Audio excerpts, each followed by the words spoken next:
Welcome students. In this video we are going to discuss one more problem which is based on greedy strategy. It's called as Huffman coding problem. Okay, so we'll first discuss what is this problem about, what is Huffman coding. We generally see that whenever there is a textual message with us and the textual message needs to be transmitted, then the textual message first gets converted into a binary code format. Okay, तो कोई भी text information या textual data होता है तो that first gets converted into binary format. Okay, so it is very important कि उसका एक corresponding binary code generate हो. In fact, टेक्स्ट में जितने भी कैरेक्टर्स होते हैं हर एक कैरेक्टर का एक कॉरेस्पॉन्डिंग बाइनरी कोड जनरेट होता है. सो यूजुअली टेक्निक ये होती है कि हर एक कैरेक्टर के लिए टेक्स्ट में जितने भी कैरेक्टर्स है for every character we have a corresponding equivalent and unique fix length code. यानी कि हर एक कैरेक्टर का मान लीजिए 3 बिट का एक फिक्स साइज का कोड होगा, एक यूनिक कोड असाइन किया जाता है. लेकिन इससे प्रॉब्लम ये होती है कि ड्यूरिंग कंप्रेशन हो सकता है कि जो ओवरऑल आपका बाइनरी कोड है, ठीक है, वो काफ़ी लेंदी हो जाए. सो हफमैन कोडिंग एक डेटा कॉम्प्रेशन टेक्निक है, एक लॉसलेस डेटा कॉम्प्रेशन टेक्निक है, जिससे क्या हम कर सकते हैं कि हम जो टोटल लेंथ है, टोटल जो बाइनरी कोड का जो लेंथ है उसको रिड्यूस कर सकते हैं. तो स्ट्रैटेजी ये है कि अगर हम देखें कि टेक्स्ट में कौन से कैरेक्टर ज़्यादा फ्रीक्वेंटली अपीयर होते हैं तो हम ऐसे कैरेक्टर्स के लिए छोटे लेंथ का यूनिक बाइनरी कोड असाइन कर सकते हैं. लेकिन वो कैरेक्टर्स जो रेयरली टेक्स्ट में अपीयर होते हैं हम उनके लिए बड़ा लेंथ का बाइनरी कोड यूज कर सकते हैं. इससे क्या होगा कि हमारा जो टोटल बाइनरी कोड का लेंथ होगा वो कुछ हद तक रिड्यूस हो सकता है, यानी कि हमने थोड़ा सा कंप्रेस करने की कोशिश की. तो ध्यान में रखिए हफमैन कोडिंग एक कंप्रेशन टेक्निक है. ठीक है, तो क्वेश्चंस कुछ इस तरह से आते हैं हफमैन कोडिंग से रिलेटेड. कुछ कैरेक्टर्स हैं, जैसे कि इस क्वेश्चन में we have some characters A B C D E F जिनकी प्रोबेबिलिटीज, कई बार प्रोबेबिलिटीज के बदले में फ्रीक्वेंसीज भी मेंशन हो सकती है. तो फ्रीक्वेंसी या प्रोबेबिलिटीज यानी टेक्स्ट में कितनी क्या प्रोबेबिलिटी है कि ये कितनी बार अपीयर होगा, तो वो प्रोबेबिलिटीज की वैल्यूज यहाँ पे गिवन है. तो probabilities means the expected times that particular character में appear in a particular text. तो क्या प्रोबेबिलिटी है, ए लेटर की प्रोबेबिलिटी 1/2 है, यानी कि हो सकता है एक पर्टिकुलर टेक्स्ट में लेटर ए आने की प्रोबेबिलिटी जो है वो 1/2 है, लेटर बी की 1/4, लेटर सी की प्रोबेबिलिटी 1/8, डी और ई की 1/16 एंड 1/32 और एफ की 1/32. तो इस तरह से प्रोबेबिलिटीज या फ्रीक्वेंसीज ऑलरेडी गिवन होगी क्वेश्चन में. तो और we are suppose to find out कि हफमैन कोड क्या होगा हर एक कैरेक्टर का. ये तो कैरेक्टर फॉर्मेट में है, इसका कॉरेस्पॉन्डिंग बाइनरी कोड क्या होगा जो कि हफमैन के टेक्निक से हम फाइंड आउट करेंगे, हफमैन कोडिंग टेक्निक से हम फाइंड आउट करेंगे. प्लस पूरे टेक्स्ट का जो एवरेज कोड लेंथ है वो भी फाइंड आउट करने के लिए कई बार क्वेश्चंस आ सकते हैं. ओके, तो यहाँ पे सबसे पहले जो भी इंफॉर्मेशन दी थी, जो लेटर्स थे A B C D E F और उनकी जो कॉरेस्पॉन्डिंग प्रोबेबिलिटीज या जैसे मैंने कहा उन्हें हम फ्रीक्वेंसी भी बोलते हैं, वो हमने पहले नोट डाउन किया. अगर आप ये प्रोबेबिलिटीज को या फ्रीक्वेंसी की वैल्यूज को असेंडिंग ऑर्डर में अरेंज करेंगे तो बेटर होगा. तो वैसे ज़रूरी नहीं है, but just for the sake of easiness हमने फ्रीक्वेंसीज को असेंडिंग ऑर्डर में अरेंज किया. जैसे कि हम देख सकते हैं कि सबसे एफ की फ्रीक्वेंसी ई और एफ की फ्रीक्वेंसी 1/32 और 1/32 है, इसलिए हमने ई और एफ को टॉप में रखा है और इसी तरह से हमने इसको अरेंज किया है छोटे वैल्यू से बड़े वैल्यूज की. 1/32 की जो कॉरेस्पॉन्डिंग डेसिमल वैल्यूज है वो मैंने ऑलरेडी यहाँ पे लिख के रखी है. हो सकता है क्वेश्चन में आपको इस तरह से डेसिमल वैल्यूज ना दे करके इंटीजर वैल्यूज भी हो सकता है, तब तो हमारा काम और आसान हो जाएगा. It will be more easier. Okay, तो whatever it is, the first step is you have to arrange the characters along with their frequencies and you have to arrange it in the ascending order of the frequencies. Again, this is not compulsory but it will be beneficial, you can see. Okay, now the second step is हमें ये जो frequencies का जो information हमारे पास given है इसकी मदद से एक ट्री बनाना है, ट्री कंस्ट्रक्ट करना है जिसको हम बोलते हैं Huffman tree. Okay, so let's see कि ये जो हफमैन ट्री है ये कैसे हम डिजाइन करते हैं. तो ये ट्री का कंस्ट्रक्शन प्रॉपरली होना यही इम्पोर्टेंट है, सबसे इम्पोर्टेंट स्टेप है ये. ओके, तो ट्रिक कुछ इस तरह से है कि जो सबसे कम फ्रीक्वेंसी वाले कोई भी दो कैरेक्टर्स को सिलेक्ट कर लीजिए. Select any two characters which are having the minimum frequencies. Okay, so what I can see is both F and E have the least frequency out of all the characters, so I am selecting both of them. Okay, and I have designed the tree structure like this. तो सबसे पहले F, okay, तो मैं F और उसका जो corresponding frequency है उसको इस तरह से लिख लूँगी और मैं उसका एक नोड बनाऊंगी. ठीक है, आपको एक ट्री बनाना है और ये ट्री जो है वो बॉटम अप वे से हमें बनाना है. ठीक है, will start from the leaves and then will eventually move ahead to the root. Okay, so this was the first node, okay, which we have created. So node is carrying information of the character along with its corresponding frequency. The second is E, whose frequency is also 0.315. Okay, तो इस तरह से मैंने दो nodes बना लिए. ठीक है, then what you are supposed to do is ये दो nodes को लेकर के इनका एक parent node बनाना है और ये parent node में आपको इन दोनों की frequencies को add up करना है. So if I add the frequencies of these two values, then it comes out to be 0.625. If I add these two frequency values, I get 0.0625. ठीक है, so this is how we have started. अब देखते हैं कि next highest frequency का character कौन सा है. Now see, we have next frequency is 0.0625. Now see, एक बात आपको ध्यान में रखना है क्योंकि हमने ऑलरेडी E और F के नोड्स बना लिए हैं और E और F के नोड्स बनाने के बाद उनसे हमें एक पेरेंट नोड मिला है जिसका फ्रीक्वेंसी कितना है 0.0625. तो अभी आपको आगे इन दोनों को कंसिडर नहीं करना है. ठीक है, इनके बदले में आपको इनसे जो कंबाइंड नोड मिला है, पेरेंट नोड मिला है, उसे कंसिडर करना है. तो जो इनसे जो कंबाइंड नोड मिला है उसका फ्रीक्वेंसी कितना है या उसकी प्रोबेबिलिटी कितनी है 0.0625. ठीक है, अभी आपके पास कौन कौन सी फ्रीक्वेंसी वैल्यूज है. लेट्स वी हैव 0.0625 जो इनको ऐड करने पे मिला था. ठीक है, then we have again 0.0625, 0.125, 0.25 and 0.5. 1 2 3 4 5. अभी हमारे पास 5 नए फ्रीक्वेंसीज हैं. इनमें से मिनिमम 2 वाले कौन से फ्रीक्वेंसीज है. आपको हर बार लिस्ट में से 2 छोटे फ्रीक्वेंसीज, कम से कम मिनिमम फ्रीक्वेंसी वाले कैरेक्टर्स को चूज करना है. So we have this one जो अभी अभी बना है and we have D with frequency 0.0625. तो हम इन दोनों को अभी सिलेक्ट करेंगे. Will select this and will select these 2 frequencies. ये 2 फ्रीक्वेंसीज को हम सिलेक्ट करेंगे और इसको हम अपडेट कुछ इस तरह से करेंगे. सी, इसका नोड तो ऑलरेडी बन चुका है प्रीवियस स्टेप में, लेकिन डी का नोड अभी तक बनना बाकी है तो हम डी का नोड बनाएंगे. हर बार हम कोशिश करते हैं कि जब एक नया नोड बनाए तो उसको लेफ्ट में लेके हम. ठीक है, आप यहाँ पर भी बना सकते थे डी का नोड, बट कोशिश कीजिए कि आप लेफ्ट में एक नए नोड को बनाएं. So, इस तरह से मैंने डी का भी नोड बनाया. तो 0.625 और 0.62, ये 0.0625 जो एड अप करके मिला था और ये कैरेक्टर डी का फ्रीक्वेंसी 0.0625 है. ये दो हमारे मिनिमम फ्रीक्वेंसी वाले अभी के हिसाब से, अभी के लिस्ट के हिसाब से मिनिमम फ्रीक्वेंसी वाले 2 वैल्यूज है. तो इनको लेकर के हम एक और नया नोड बनाएंगे. So if I add 0.625 and 0.625 then what do I get? I get 0.125. ठीक है, यानी कि ये भी हमारा, इसका नोड भी बन गया, इसका नोड भी ऑलरेडी बना था और इन दोनों को लेकर के कंबाइंड नोड बना जिसकी फ्रीक्वेंसी कितनी थी 0.125. ओके, अभी मेरे लिस्ट में कौन कौन सी फ्रीक्वेंसीज अवेलेबल है फिर से देखते हैं. आई हैव 0.125 जो अभी अभी बना है एड अप करके. देन मेरे पास C का 0.125 है, देन B का 0.25 और A का 0.5 है. यानी अभी मेरे पास नए 4 फ्रीक्वेंसीज है. इसमें से मिनिमम 2 फ्रीक्वेंसी की वैल्यूज कौन सी है? ये जो एड अप करके 0.125 मिला था और ये वाला 0.125. So this value and this value, these are the 2 least frequency values for now. Okay, तो हम इन दोनों को यूज करेंगे ट्री को बढ़ाने के लिए. तो इसका नोड तो ऑलरेडी बन चुका है तो हम इसका नोड बनाएंगे जो कि सी का है. अगेन जैसे मैंने कहा लेफ्ट में बनाने की कोशिश करेंगे हर बार.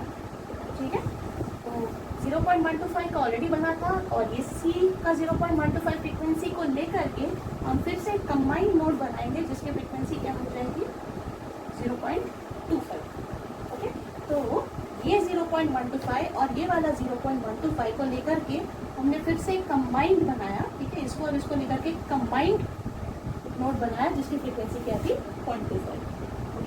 अब फिर से हम देखते हैं कि अभी हमारे लिस्ट में कौन कौन सी फ्रीक्वेंसीज बची है। तो 0.25, 0.25, 0.5 ये 3 फ्रीक्वेंसीज बची है, जिसमें से मिनिमम 2 वैल्यूज कौन सी है, अगेन 0.25 एंड 0.25। ये 0.25 कैसे मिला, ये मर्ज करके हमें मिला था, एड अप करके मिला था। और ये 0.25 कैसे है, बी का है। ओके, तो हम एक बी के लिए नोड बनाएंगे। ठीक है, हमने बी के लिए नोड बनाया और ये 0.25 तो ऑलरेडी था। ठीक है, तो हमने ये बी सॉरी ये हमको एड अप करके 0.25 मिला था और ये b का 0.25 है। इन दोनों को एड अप करके हम एक और नोड बनाएंगे विच इज 0.5। ओके, नाउ अभी हमारा b का 0.25 भी बन चुका है, तो इसको कैंसिल कर देते हैं। और ये 0.25 ऑलरेडी बन चुका था, इसको भी हम कैंसिल कर देते हैं। और हमको ये दोनों 0.25 को ऐड करके क्या मिला है, एक नया 0.5 वाला नोड जो एड अप करके मिला। तो अभी लिस्ट में कौन कौन सी फ्रीक्वेंसीज बची है, अभी लिस्ट में a 0.5 फ्रीक्वेंसी के साथ बची है लिस्ट में, और जो ये एड अप करके अभी अभी 0.5 वाला नोड बना था ये भी बची है। तो फाइनली हम इन दोनों को लेकर के भी एक पैरेंट नोड बनाएंगे। तो अभी हम a का एक पैरेंट नोड बना लेते हैं। सो a विद 0.5 इसका हम एक पैरेंट नोड बनाएंगे। ठीक है, और इनको ऐड करके देखते हैं कि कौन सा नोड बनता है। 0.5 एंड 0.5 इज 1.0 यानी कि 1। सो दिस इज हाउ आपको एक ट्री कंस्ट्रक्ट करना है। इस ट्री को हम बोलते हैं Huffman tree.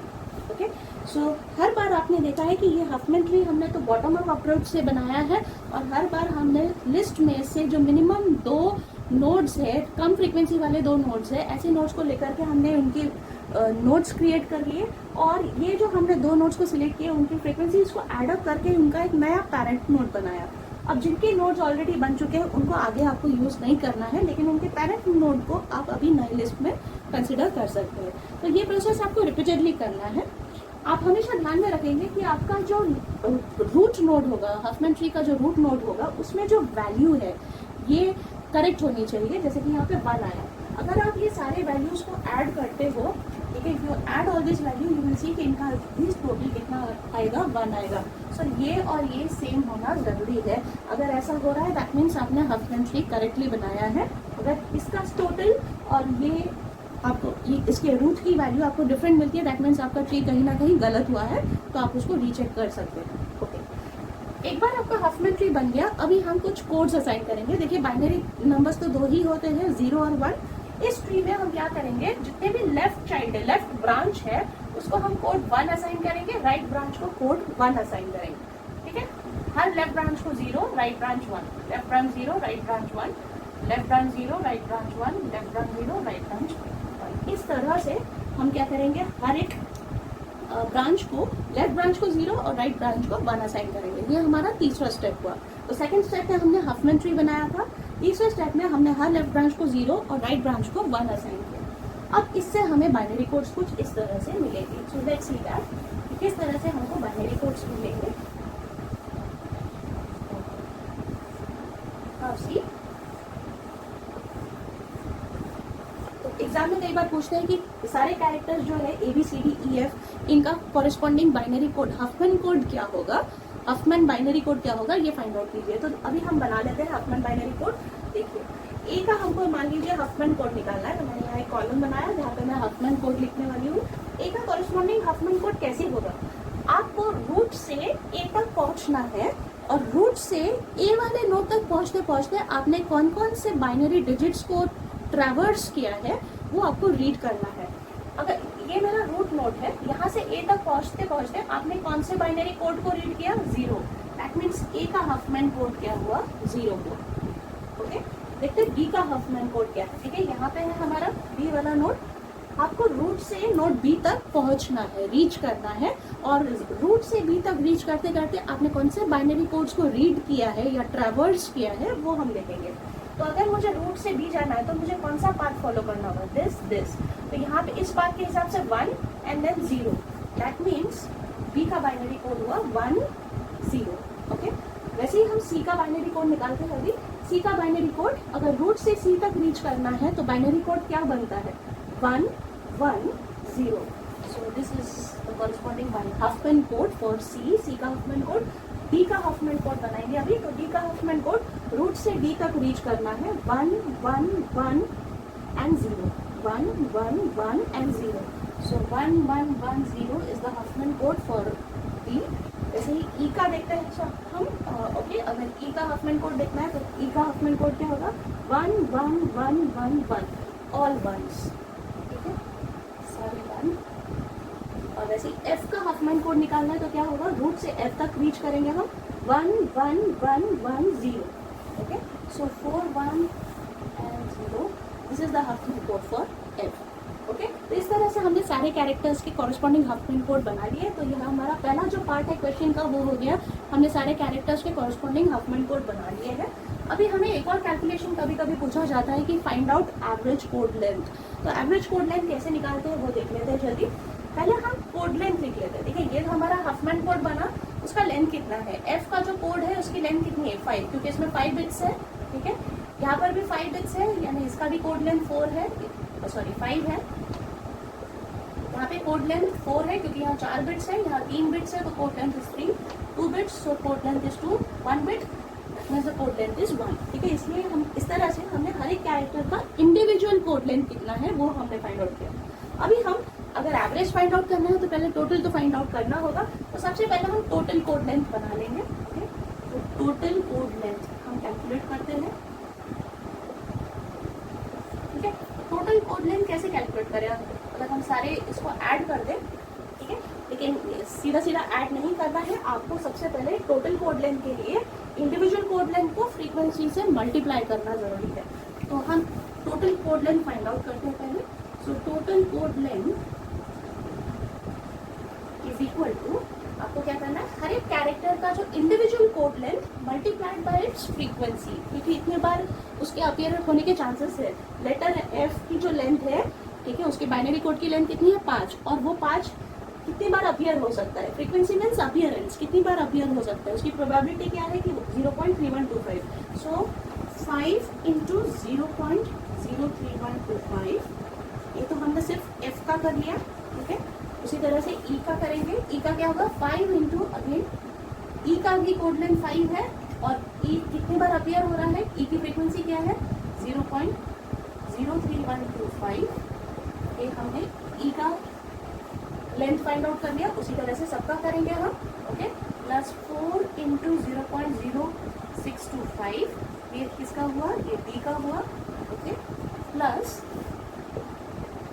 3 into 0.125, this is for C, plus 2 into 0.25, which is for E, and finally 1 into 0.5, which is for A.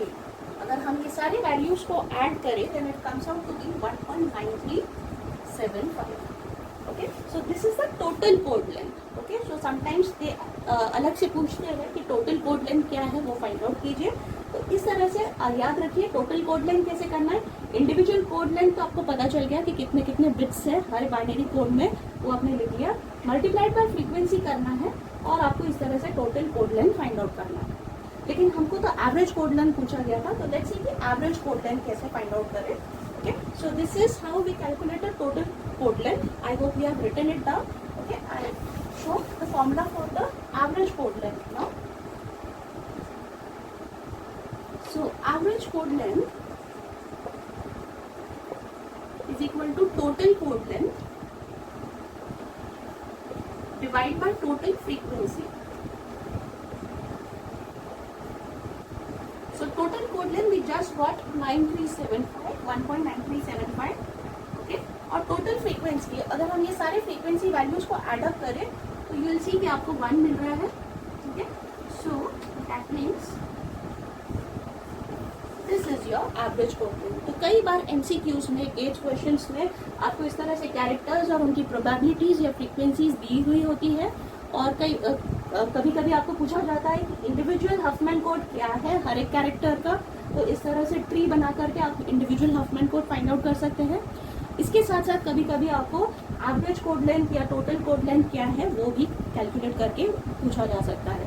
तो अगर average code length find out करना है then in that case you have to find out the total code length, you divided by total frequency and you can find it out, so I hope you have understood कि किस तरह से Huffman coding वाले problems को solve किया जाता है। यहाँ पे तो हमने डेसिमल नंबर वाले फ्रीक्वेंसीज देखा, but the problem becomes easier अगर जो फ्रीक्वेंसीज है वो आपको ऑलरेडी इंटीग्रल फॉर्म में दी होती है। Remember, the value of the root node should always be equal to the sum of the frequencies. If that is correct, that means you have designed the tree correctly. Thank you.